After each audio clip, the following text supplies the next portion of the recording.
Railway station में अधिकांश ट्रेनों को प्लेटफॉर्म नंबर 1 में खड़ा किया जाता है। कई बार ऐसा भी होता है कि एक समय पर दो अलग अलग जगह जाने वाली ट्रेनें पहुंच जाती हैं, तो स्टेशन में अफरा तफरी का माहौल बन जाता है।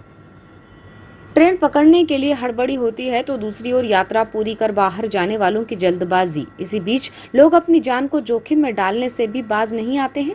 ऐसा नज़ारा अमूमन रेलवे स्टेशन बालाघाट में हर दिन दिखाई देता है। यात्रियों के लिए फुट ओवरब्रिज भी बना हुआ है, लेकिन ये इतनी दूर है कि वहां तक जाकर इसका इस्तेमाल करना यात्री गवारा नहीं करते हैं। तभी तो जान की बाजी लगाने का तरीका अपनाया जाता है। रेलवे नियमों के तहत अनाधिकृत रूप से रेलवे ट्रैक क्रॉसिंग में फाटक बंद हो तो इसे पार करना कानूनन अपराध है। रेलवे क्रॉसिंग बंद होने पर पटरी पार करना भी अपराध की श्रेणी में आता है। इसके बावजूद भी अधिकांश लोगों को रेलवे स्टेशन में प्लेटफॉर्म पर अनाधिकृत रूप से रेलवे ट्रैक पार करते हुए देखा जा सकता है, जिससे अनहोनी का खतरा भी बना रहता है। बावजूद इसके हालात नहीं सुधर रहे हैं। ट्रेन पकड़ने या फिर जल्दी ही स्टेशन से बाहर निकलने की हड़बड़ाहट में यात्री इस कदर कदम बेखौफ होकर उठाते हैं। दरअसल बालाघाट में प्लेटफॉर्म की संख्या 2 है, जिसमें प्लेटफॉर्म नंबर 1 सबसे लंबा प्लेटफॉर्म है। यहीं पर एक्सप्रेस और पैसेंजर ट्रेनों का ठहराव ज्यादा होता है। कभी कभी परिस्थितिवश 1 नंबर प्लेटफॉर्म की ट्रेन खड़ी हो या फिर आ रही हो तो दूसरी ट्रेन को जगह नहीं मिल पाती है और 2 स्टॉपेज होते हैं। ऐसे में यात्रियों को पहले ही प्लेटफॉर्म पर पहुंचना चाहिए, लेकिन तुरंत ही ट्रेन तक जाना चाहते हैं।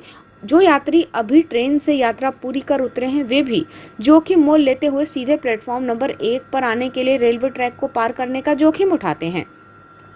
प्रवेश और निकासी के लिए अलग अलग द्वार नहीं है। बालाघाट रेलवे स्टेशन में एंट्री और एग्जिट मार्ग अलग अलग नहीं होने की वजह से यात्रियों को बड़े परेशानियों का सामना करना पड़ता है। जो यात्री बरवेली या सरेखा की दिशा से आते हैं, उन्हें भी घूमकर रेलवे स्टेशन के प्रवेश द्वार पर आना होता है, जबकि रेलवे ने इस समस्या को गंभीरता से नहीं लिया है, क्योंकि वर्तमान में अमृत भारत योजना के तहत रेलवे स्टेशन का नवीनीकरण चल रहा है। अगर प्रस्ताव में दोहरा मार्ग होता तो इसका भी काम साथ साथ कर लिया जाता। यात्रियों की मजबूरी कहें या ट्रेन पकड़ने की जल्दबाजी, इसी वजह से उन्हें प्लेटफॉर्म नंबर 2 तक जाने के लिए रेलवे ट्रैक पार करने का सहारा लेना पड़ता है, जबकि रेलवे स्टेशन में फुट ओवरब्रिज काफी दूर बनाया गया है। रेलवे द्वारा अंडरग्राउंड मार्ग बनाते हुए 2 नंबर प्लेटफॉर्म तक पहुंचने का विकल्प तैयार किया जाना वक्त की जरूरत है, वरना इसी तरह यात्रियों को परेशानियां झेलनी पड़ेंगी।